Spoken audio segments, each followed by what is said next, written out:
नमस्कार मित्रों, आप देख रहे हैं TV phone news media channel की खबर। यूपी के जनपद शाहजहांपुर से शाहजहांपुर के जलालाबाद में कल उत्तर प्रदेश के यशस्वी मुख्यमंत्री योगी आदित्यनाथ जी ने 269 करोड़ की 131 परियोजनाओं का लोकार्पण किया। इस अवसर पर हिंदू वाहिनी शाहजहांपुर के सभी पदाधिकारी व भाजपा कार्यकर्ता मौजूद रहे। आइए देखते हैं क्या है पूरी खबर और क्या कहा योगी आदित्यनाथ जी ने जनता से इस संवाद में। आप सभी को बताते चलें कि इस संवाद में योगी आदित्यनाथ जी ने परशुराम जी का जिक्र किया और शहीदों के बारे में भी उन्होंने जानकारी दी। वहीं आप सभी को बताते चलें कि योगी आदित्यनाथ जी ने 269 करोड़ की 131 परियोजनाओं का लोकार्पण किया है।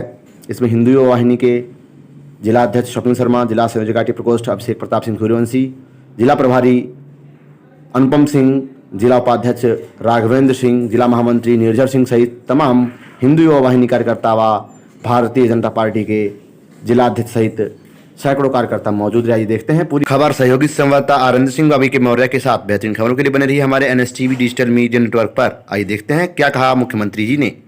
3 माह की 12,000 रुपए धनराशि एक साथ प्रदान की जा रही है। इस विशेष योजना का स्वागत करिए। ये योजना खाली उन बच्चों के लिए जिनके माता या पिता में से कोई एक अथवा दोनों इस कोरोना काल में काल कवलित हो गए हैं, उनकी सुरक्षा पर सरकार ने ध्यान दिया है। श्री राम सागर, आप प्रधानमंत्री जन आरोग्य योजना के लाभार्थी हैं। चिकित्सा स्वास्थ्य के क्षेत्र में यह योजना लागू है। आपको गोल्डन कार्ड दिया जा रहा है। मैं माननीय मुख्यमंत्री महोदय से निवेदन करूंगा कि इस क्षेत्र के विकास के लिए उन्होंने 131 योजनाएं शिलान्यास करने और लोकार्पण करने का संकल्प लिया है। कृपया वे बटन दबा करके शिलान्यास की 95 योजनाएं और शिलान्यास हेतु 95 योजनाएं और लोकार्पण हेतु प्रस्तुत 36 योजनाओं का लोकार्पण करने की कृपा करें, उनका शिलान्यास करने की कृपा करें। इन योजनाओं की लागत 269 करोड़ रुपए है। ये योजनाएं इस जनपद को, इस नगरी को विकास के मार्ग की ओर ले जाएंगी।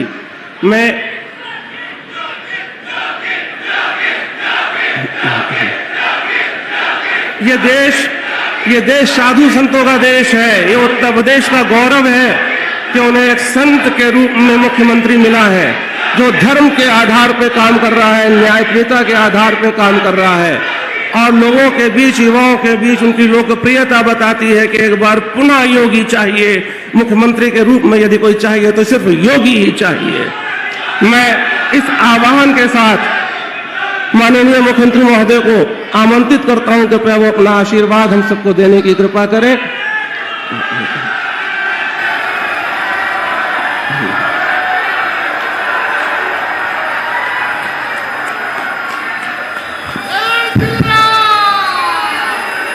भारत माता की, भारत माता की, भारत माता की।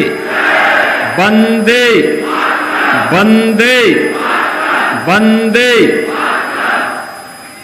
उत्तर प्रदेश सरकार में मेरे वरिष्ठ सहयोगी, तकनीकी शिक्षा के मंत्री श्री जितिन प्रसाद जी, माननीय सांसद श्री अरुण कुमार सागर जी,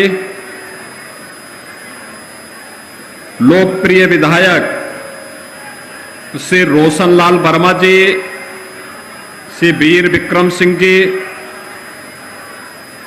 पूर्व सांसद श्रीमती कृष्णा राज जी, पूर्व विधायक श्री नीरज मौर्य जी, भारतीय जनता पार्टी के क्षेत्रीय अध्यक्ष श्री रजनीकांत महेश्वरी जी, उत्तर प्रदेश श्रम कल्याण बोर्ड के अध्यक्ष श्री सुनील भराला जी, जिला के अध्यक्ष हरिप्रकाश वर्मा जी, मनिंद्र गुप्ता जी, राजेश वर्मा जी, ब्लॉक प्रमुखगण श्रीमती बबीता यादव जी, नमिता दीक्षित जी, श्रीमती सपना कश्यप जी, श्रीमती लता सिंह जी, श्री प्रियांशु रघुवंशी जी, श्रीमती अर्चना गुप्ता जी, आदेश प्रताप सिंह जी, सरोज कश्यप जी, अनिल गुप्ता जी, अनिल कमांडो जी, रमाकांत मिश्रा जी और अब भारी संख्या में आज के इस लोकार्पण और शिलान्यास के इस कार्यक्रम में उपस्थित जलालाबाद विधानसभा क्षेत्र, कटरा और तिलहर से जुड़े हुए सभी उपस्थित भाइयों बहनों, शाहजहांपुर की जब बात आती है तो आजादी के वे महान क्रांतिकारी पंडित राम प्रसाद बिस्मिल, ठाकुर रोशन सिंह, अस्फाउल्लाह खां का नाम हर भारतीय बड़े गर्व के साथ इन महान क्रांतिकारियों का नाम लेकर के भारत के आजादी के इन दीवानों के प्रति नमन करता है और शाहजहांपुर का नाम सबकी जबान पर आ खड़ा होता है। आजादी के इन महान क्रांतिकारियों के प्रति मैं कोटि कोटि नमन करते हुए देश के अंदर आजाद भारत में परमवीर चक्र विजेता शहीद नायक जदुनाथ सिंह की भी यह पावन स्थली है। भाइयों बहनों, जिनके लिए भारत ही राष्ट्र है और भारत राष्ट्र ही धर्म है, इस भाव के साथ जिन्होंने कार्य किया था, ऐसे राष्ट्र नायकों को कोटि कोटि नमन करते हुए मैं विनम्र श्रद्धांजलि अर्पित करता हूं। भाइयों बहनों, मां गंगा और राम गंगा के बीच में बसा हुआ यह क्षेत्र भगवान परशुराम की भी साधना स्थली के रूप में मानी जाती है और हम लोग इस अवसर पर भगवान विष्णु के इस महान अवतार को भी नमन करते हैं।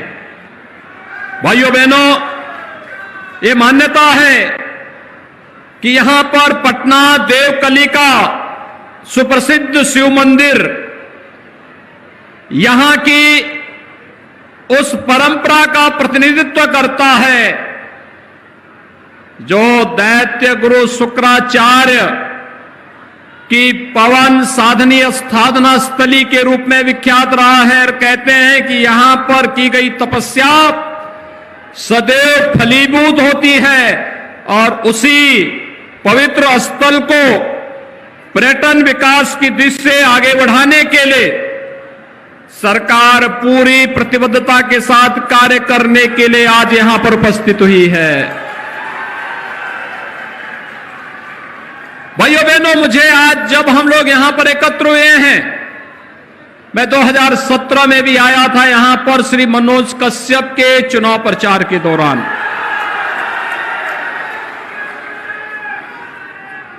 आज वे हमारे बीच में नहीं हैं,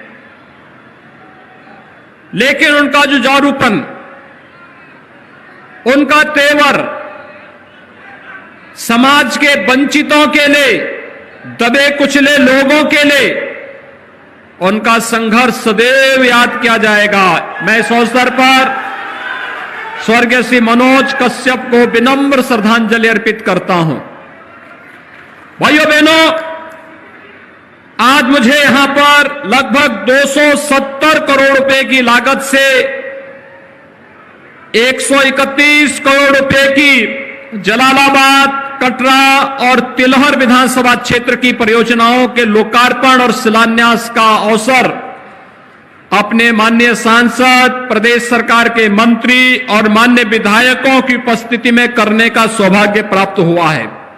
मैं इसके लिए इन तीनों विधानसभा क्षेत्र से जुड़े हुए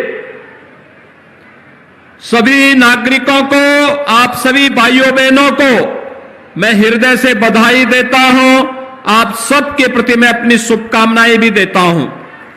जो योजनाएं पूरी हो चुकी हैं, इसकी बधाई।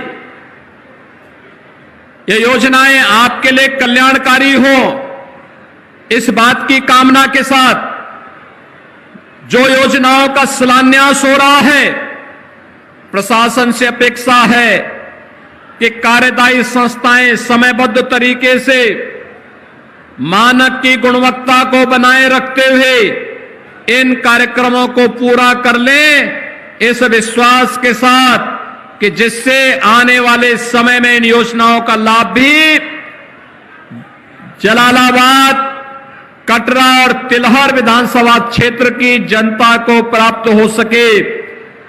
इसी उद्देश्य के साथ आज भाइयों बहनों मुझे जलालाबाद में एक बार फिर से आपके बीच में आने का अवसर प्राप्त हुआ है। मैं इसके लिए आप सभी नागरिकों को हृदय से बधाई देता हूं, अपनी शुभकामनाएं भी देता हूं। भाइयों बहनों, आपने बदलते हुए भारत को और प्रधानमंत्री मोदी जी के नेतृत्व में नए भारत को देखा है। एक नया भारत, एक भारत वह था जिसको गांव की चिंता नहीं थी, गरीब की चिंता नहीं थी, नौजवान की चिंता नहीं थी, महिलाओं की चिंता नहीं थी। और जब दुश्मन देश आंख दिखाता था तो तब सरकारें कहती थी कि कुछ मत बोलो, कहीं दुश्मन देश नाराज न हो जाए। लेकिन नया भारत, दुश्मन देश अगर आंख दिखाता है तो उसकी आंख को हथेली पर रखने का काम भी करता है। ये नया भारत है, जिस नए भारत में गांव के लिए, गरीब के लिए, किसान के लिए, नौजवान के लिए, महिलाओं के लिए, समाज के प्रत्येक तबके के लिए शासन की योजनाओं को पूरी ईमानदारी के साथ लागू करने का कार्य हो रहा है। यानी नए भारत का नया उत्तर प्रदेश आज आपके सामने है। ये नए भारत के इस नए उत्तर प्रदेश के साथ आप सबका आह्वान करने के लिए मैं आपके बीच आया हूं। भाइयों बहनों, 2017 के पहले उत्तर प्रदेश में क्या होता था? 2017 के पहले उत्तर प्रदेश में 2017 के पहले उत्तर प्रदेश में कोई पर्व और त्योहार शांतिपूर्ण तरीके से आप नहीं मना सकते थे। पर्व और त्योहार आते थे, दंगे शुरू हो जाते थे, शासन प्रशासन के फरमान जारी हो जाते थे। होली 12 बजे के बाद नहीं खेलोगे, दीपावली रात्रि को 9 बजे के बाद आतिशबाजी नहीं करोगे, सावन के महीने में कावड़ यात्रा नहीं निकालोगे। यही तो होता था। जन्माष्टमी के अवसर पर कहा जाता था कि जन्माष्टमी के अवसर पर थानों में, जेलों में जन्माष्टमी का उत्सव नहीं होगा।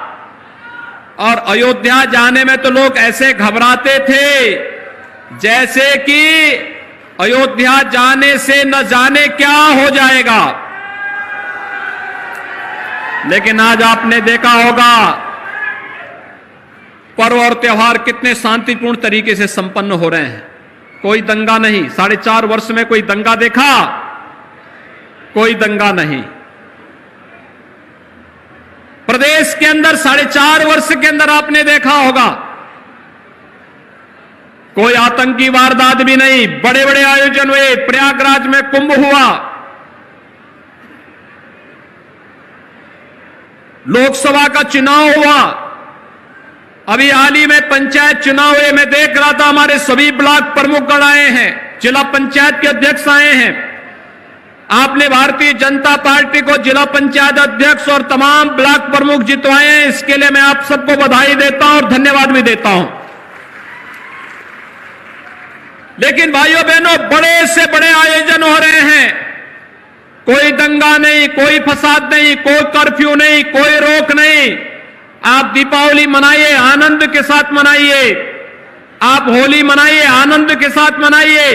पर्व और त्योहार आनंद के साथ मनाइए। और कावड़ यात्रा में भी शानदार तरीके से भगवान शिव का भजन गाते हुए कावड़ यात्रा भी निकालिए। कोई रोक टोक नहीं, कोई कर्फ्यू नहीं, कोई फरमान नहीं। और आपकी आस्था के सामने अब तो कोरोना भी पस्त हो गया है। कोरोना ने दुनिया को पस्त किया, आपकी आस्था और आपकी उमंग ने कोरोना को पस्त कर दिया। और इसलिए भाइयों बहनों, क्योंकि सरकार का पहले दिन से था, एक ही संकल्प था, अपराध और अपराधियों के प्रति जीरो टॉलरेंस की नीति के तहत कार्य करेंगे। हमने अपराध और अपराधियों के बारे में कोई किसी भी प्रकार की रियायत नहीं दी और दंगाइयों को संदेश दिया, दंगा करोगे 7 पीढ़ियां भरते भरते भरपाई करते करते थक जाएंगी, कभी पूरा नहीं कर पाओगे, इसलिए दंगा करना भूल जाओ। आज किसी पे झूठे मुकदमे नहीं होते, आज विकास के कार्य होते हैं। यही अंतर है। समाजवादी पार्टी की सरकार 12 में आई थी, आते ही दंगे हुए थे। कोसी कला का दंगा, बरेली का दंगा, लखनऊ का दंगा, कानपुर का दंगा, मुजफ्फरनगर का दंगा, हर तीसरे दिन एक नया दंगा। सरकार आई थी, समाजवादी पार्टी की थी, उसने पहला काम किया था, श्री राम जन्मभूमि पर आतंकी हमला करने वाले आतंकवादियों को, मुकदमों को वापस लिया था। लेकिन भाइयों बहनों, हमारी सरकार जब 2017 में आई, हमने सबसे पहला काम किया, बहन और बेटियों की सुरक्षा के लिए एंटी रोमियो स्क्वाड का गठन किया। हमने पहला काम किया, किसानों का कर्ज माफ किया। 86 लाख किसानों का 36,000 करोड़ रुपए का कर्ज माफ किया। हमारी सरकार ने कार्य किया और वह कार्य किया था, हमारी सरकार ने अवैध बूचड़खानों को बंद करके हमारी सरकार ने निराश्रित गौ आश्रय स्थलों की स्थापना की कार्रवाई को आगे बढ़ाने का कार्य किया। जब भाइयों बहनों सरकार की नीयत साफ होती है, सोच ईमानदार होती है, तो काम भी दमदार होता है।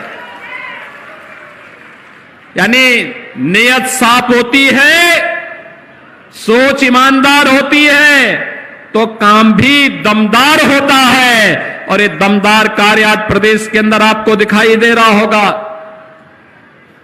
जहां पर भारतीय जनता पार्टी के विधायक हैं, वे मेहनत करके नई नई योजनाओं को लेकर के आ जाते हैं।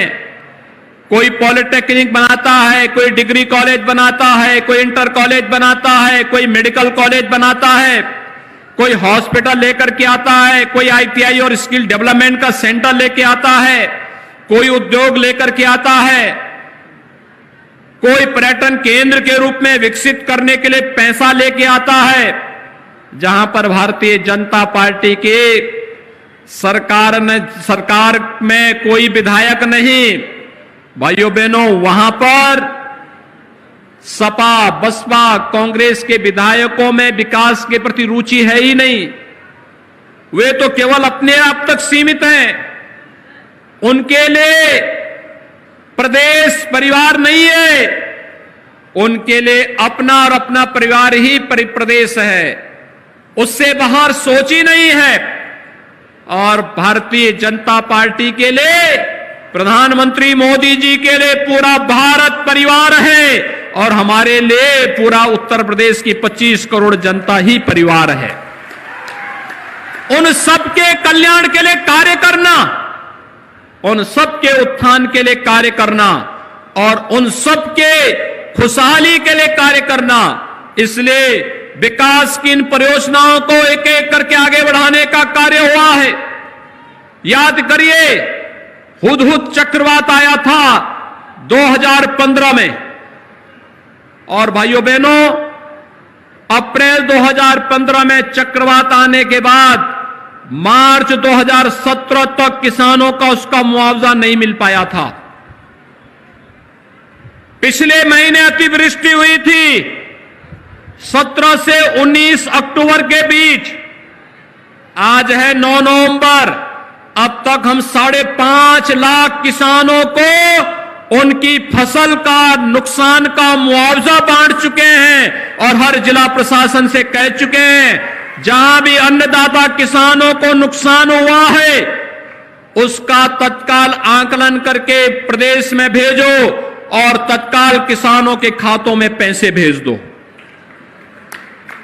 आपने देखा होगा पहले आपदा में जनधन की हानि होती थी, कोई पूछता नहीं था। महीनों वर्षों तक गरीब को कोई नहीं पूछता था, किसान को कोई नहीं पूछता था, बटाईदार को कोई नहीं पूछता था। आज दुर्भाग्य से कहीं कोई आपदा आई, कोई जनहानि हुई, अगले 24 घंटे के अंदर हमारा विधायक, हमारा सांसद, जिला प्रशासन उस गरीब परिवार के पास सहायता लेकर के, चेक लेकर के पहुंच जाता है कि भाइयों ये आपका प्रदेश सरकार ने ये मुआवजा इसके लिए उपलब्ध करवाया है। आपने देखा होगा 2017 के पहले किसानों से क्रय नहीं होता था, आड़ती हावी थे। 2017 के बाद किसानों से सीधे क्रय किया जा रहा है। 2017 के पहले गन्ना किसानों का 7 वर्षों का गन्ना मूल्य बकाया था और इस समय हमारी सरकार ने 1,45,000 करोड़ रुपए का गन्ना मूल्य का भुगतान गन्ना किसानों के खाते में कर दिया है। नए सत्र में नई चीनी मिलें चलनी प्रारंभ हो गई हैं और सरकार इस बात के लिए पूरी दृढ़ प्रतिज्ञ भाव के साथ चल रही है कि अन्नदाता किसानों के साथ कोई अन्याय नहीं होने देंगे, कोई शोषण नहीं होने देंगे। धान क्रय केंद्रों को तेजी के साथ विगत वर्ष की तुलना में ज्यादा क्रय केंद्र बनाने के लिए कहा गया है और स्पष्ट चेतावनी दी गई है कि अगर किसान की कोई शिकायत आई तो फिर उस समय जवाबदेही तय करेंगे जो भी जिम्मेदार होगा। पहले नौजवानों के लिए नौकरी के लिए कोई सरकारी नौकरी निकलती थी, एक खानदान वसूली के लिए निकल पड़ता था और उस खानदान में तो महाभारत के सभी रिश्ते थे, काका भी थे, चाचा भी थे, नाना भी थे, मामा भी थे, भांजे भी थे, भतीजे भी थे, बबुआ भी था और बुआ भी थी। ये सभी रिश्ते थे और वे सब वसूली के लिए निकल पड़ते थे। एक गरीब बेचारा जिंदगी भर की कमाई का पैसा बेटे की नौकरी के लिए देता था, न्यायालय स्टे कर देता था, पैसा भी गया, नौकरी भी नहीं मिली। लेकिन 4.5 वर्ष के दौरान भाइयों बहनों उत्तर प्रदेश के 4.5 लाख नौजवानों को सरकारी नौकरी हमारी सरकार ने दिया है। आप अपने अगल बगल देख रहे होंगे जितनी महिला आरक्षी भर्ती है ना, ये सभी 2017 के बाद ज्यादातर भर्ती हुई है और ये तब भर्ती हुई है जब हम लोगों ने कहा कि कम से कम 20% महिलाएं और बालिकाएं भर्ती होनी चाहिए जो कम से कम मजनुओं को ठीक तो कर सकेंगी। और आज आप देख रहे होंगे मिशन शक्ति के फेज 3 में इनके द्वारा बेहतरीन कार्य किया जा रहा है। विकास की ये सोच, रोजगार और नौकरी की ये सोच, हर जनपद में बिजली समान रूप से देने का कार्य हो रहा है। नहीं तो रोशनलाल वर्मा परेशान हो जाते थे कि बिजली ही नहीं मिल रही है, नहीं तो वीर विक्रम सिंह परेशान होते थे। मुझे याद है जब वीर विक्रम सिंह ने कटरा विधानसभा क्षेत्र में महान क्रांतिकारी ठाकुर रोशन सिंह के गांव में एक ब्रिज, एक पेंटोन ब्रिज बनाने के लिए कहा। उनका प्रश्न विधानसभा में आया, मैंने प्रश्न देखा, मैंने खन्ना जी को बुलाया, मैंने कहा इस विधायक को बुलाओ। आए सामने, मैंने कहा आपने पेंटोन ब्रिज की बात क्यों की, आपने पक्का पुल बनाने की बात क्यों नहीं की? तो उन्होंने कहा साहब हम तो पक्का ही पुल चाहते हैं, लेकिन हमें मालूम था पिछली सरकारें नहीं देती थी तो इसलिए हमको यही था। मैंने कहा पक्का पुल भी बनाओ और महान क्रांतिकारी ठाकुर रोशन सिंह के गांव में विद्यालय भी बनाओ और मैं स्वयं ही वहां आऊंगा। मैं स्वयं गया था वहां और वहां के गांव के लोगों ने फ्री में जमीन दी विद्यालय के लिए। जहां पर अपने महापुरुषों के प्रति यह भाव हो, वहां के विकास को कोई ताकत रोक नहीं सकती है। और भाइयों बहनों, आज मैं आपसे यही कहने के लिए आया हूं, हमने बेहतर कानून व्यवस्था की स्थिति दी, आज उत्तर प्रदेश हर एक क्षेत्र में अग्रणी स्थान रख रहा है। 2017 के पहले उत्तर प्रदेश को माना जाता था कि देश के विकास में बाधक है। ये माना जाता था कि ये कोई कार्य नहीं करेंगे, यहां केवल दंगे होते हैं। 2017 के बाद दंगे तो बंद हो गए, लेकिन केंद्र सरकार की हर योजना में उत्तर प्रदेश नंबर 1 स्थान पर आ गया। स्वच्छ भारत मिशन में हर गरीब के घर में शौचालय, प्रधानमंत्री आवास योजना में हर गरीब को मकान की सुविधा, 43 लाख गरीबों को मकान मिले, हर गरीब के घर में विद्युत का कनेक्शन, हर गरीब को रसोई गैस का कनेक्शन, हर गरीब को वह हर सुविधा, चाहे वह आयुष्मान भारत की सुविधा हो और चाहे वह रोजगार की सुविधा। उत्तर प्रदेश देश के अंदर अग्रणी स्थान इस समय रख रहा है।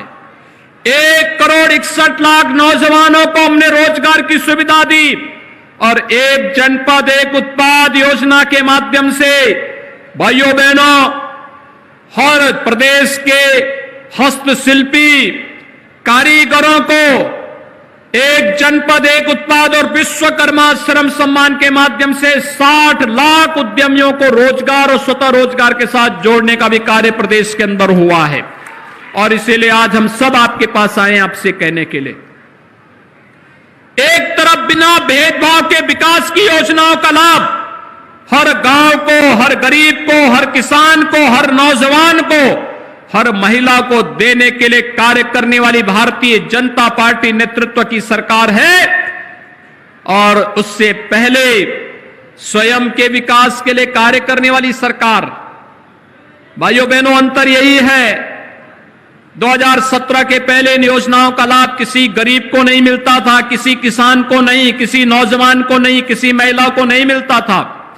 इसका लाभ एक खानदान ले जाता था। 2017 के पहले अयोध्या में दीपोत्सव नहीं होता था, सेपई में नाच गानों का कार्यक्रम होता था। आज अयोध्या में दीपोत्सव का कार्यक्रम होता है। भगवान राम के 14 वर्ष के वनवास के उपरांत अयोध्या आगमन की स्मृति में पूरे देश के अंदर दीपावली का कार्यक्रम कैसे होना चाहिए, अयोध्या उसका साक्षी बनता है। हर भारतवासी गौरव की अनुभूति करता है। पहले प्रदेश में दंगे होते थे, आज दंगे नहीं होते। पहले माफिया सत्ता का सरपरस्त बनकर के गरीबों का जीना हराम करता था, आज उन पेशेवर अपराधियों और माफियाओं की अवैध कमाई पर सरकार का बुलडोजर जब उनकी छाती से होकर के गुजरता है तो उनकी आने वाली पीढ़ी भी कहती है, गले में तख्ती लटका करके चलते हुए कहती है कि आगे से ऐसे अपराध नहीं करेंगे, जान बख्श दो। और भाइयों बहनों, आज हम सब यही कहने के लिए आपसे आए हैं, ये जो विकास का कार्य हो रहा है, योजनाओं का लाभ मिल रहा है, सामान्य दिनों में तो होता ही था। वर्तमान में पूरी दुनिया कोरोना से पस्त है और कोरोना के इस कार्यकाल कालखंड में भी हम लोग आपके बीच में आए हैं। हमें आभार व्यक्त करना चाहिए प्रधानमंत्री मोदी जी का।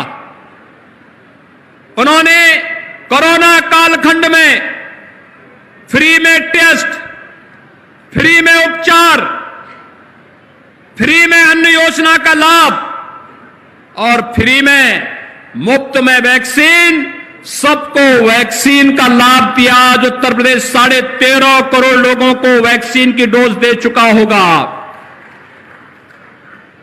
ये वैक्सीन, कितने लोगों ने वैक्सीन लगाई है?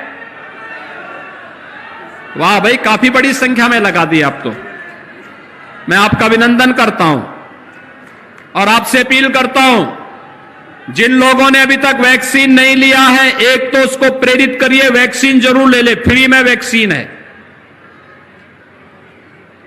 दूसरा, जिन लोगों ने पहली डोज ली है वे दूसरा डोज भी जरूर ले ले। यह सुरक्षा कवच है कोरोना महामारी से बचाव के लिए। प्रधानमंत्री मोदी जी ने 2020 में 7 महीने तक, 2021 में 8 महीने तक फ्री में राशन दिया है।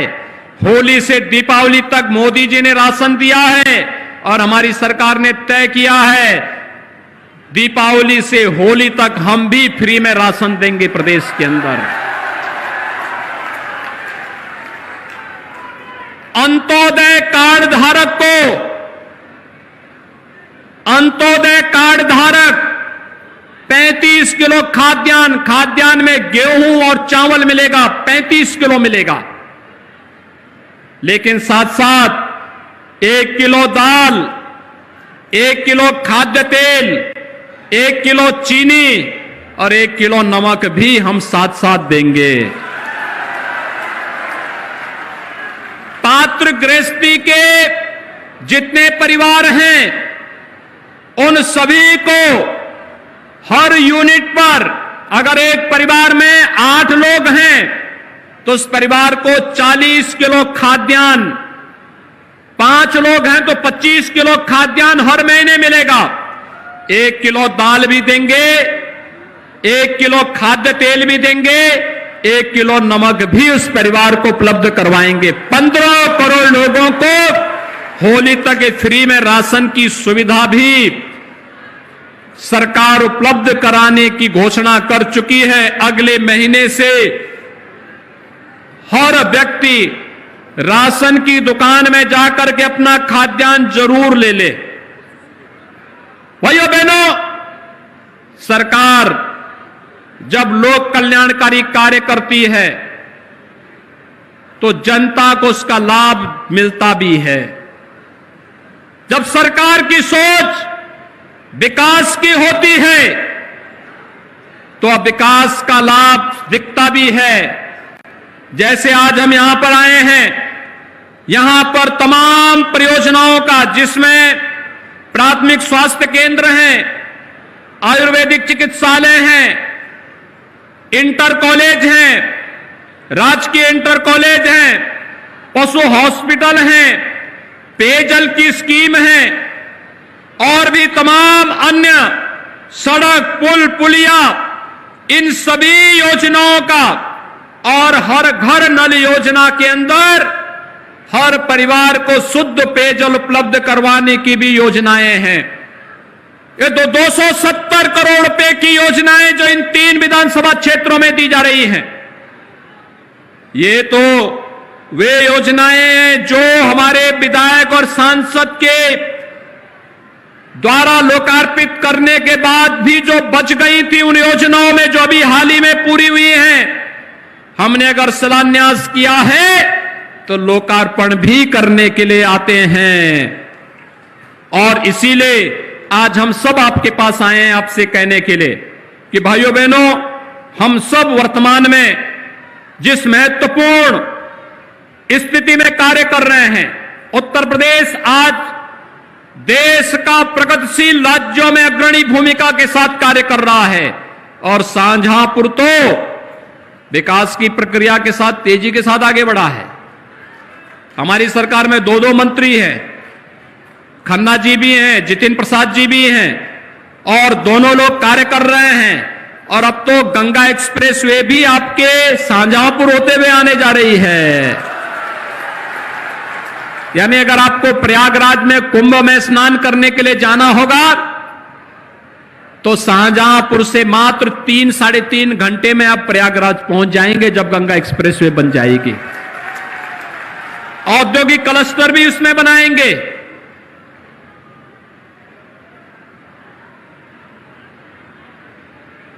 हमारे तिलहर से विधायक रोशन लाल जी कह रहे थे प्रयागराज में रहूंगा। मैंने कहा प्रयागराज आपके पास स्वयं आ जाएगा, गंगा एक्सप्रेसवे को थोड़ा बनने दीजिए। और भाइयों बहनों, आज जब हम लोग जलालाबाद विधानसभा क्षेत्र में आए हैं, मैं अपील करना चाहूंगा जलालाबाद विधानसभा क्षेत्र के सभी नागरिकों का। 2017 में अगर भारतीय जनता पार्टी यहां से जीती होती तो जो काम तिलहर में हो रहा है, जो काम कटरा में हो रहा है, जो कार्य शाहजहांपुर में हो रहा है, वह सब कार्यों का लाभ जलालाबाद में भी इन विधायकों के प्रयास से यहां भी देखने को मिलता। और मैं अपील करूंगा, सरकार ने अपने स्तर पर जो दिया वो तो आया ही है, लेकिन हम सबको इसमें और तीव्रता के लिए आने वाले समय के लिए सतर्क रहना होगा। इस दिशा से मैं एक बार फिर से आप सभी को इन सभी परियोजनाओं का हृदय से आपको मैं बधाई देता हूं, आपके प्रति अपनी शुभकामनाएं देता हूं। ये सभी परियोजनाएं आपके जीवन के लिए मंगलदायी बने, आपके लिए शुभकारी बने, शाहजहांपुर वासियों के लिए ये सभी योजनाएं खुशहाली का कारक बने। इस विश्वास के साथ इन सभी परियोजनाओं को आप सभी को समर्पित करते मुझे हार्दिक प्रसन्नता की अनुभूति हो रही है। आज के इस अवसर पर मैं आप सबको यह आश्वासन देना चाहता हूं कि सुरक्षा और समृद्धि के मार्ग पर हम उत्तर प्रदेश को तेजी के साथ लेके आगे बढ़ रहे हैं। इस पूरे अभियान में आपका आशीर्वाद सरकार को और प्रत्येक जनप्रतिनिधि को मिले, इस विश्वास के साथ मैं आज के इस अवसर पर अपनी वाणी को देता हूं विराम। आप सबको मैं इन सभी पर्व और त्योहारों की बधाई भी देता हूं, शुभकामनाएं भी देता हूं। अपनी वाणी को यहीं पर देता हूं विराम। जय जय श्री राम।